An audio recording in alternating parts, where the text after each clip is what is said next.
আসসালামু আলাইকুম। এটা আমাদের হাজিনগর ১ নম্বর ইউনিয়ন। এটা আমাদের বাসা। এই যে আমাদের রাস্তা, বাড়ির কাছ দিয়ে রাস্তায় গেছি।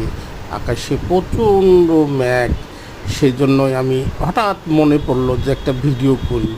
আমার বাড়ির পাশে চারিধার আপনাদের দেখাতেও পারবো। এটা আমাদের খ্যারের পালা। এগুলো আমরা গরু খাওয়াই, এগুলা খেয়ে। এই যে বাড়ির পাশে আছে আমাদের মাছ ধরা পুকুর। এইটা পুকুর। তারপরে আমাদের বাড়ির পাশে আরও অনেক কিছু আছে। এই দুটাই আমাদের খ্যারের পালা। তারপরে পাবেন আপনারা এই যে এটা মন্দিরের পাঁচিল, এটা টয়লেট, এটা মন্দিরের পাঁচিল, সেটাও পাবেন দেখতে। তারপরে তাও হয়নি, এই যে দেখো এটা মন্দির আমার বাড়ির পশ্চিম পাশে। এটা মন্দির আপনারা দেখার ইচ্ছে থাকলে হাজিনগর ১ নম্বর ইউনিয়নে আমার বাসা।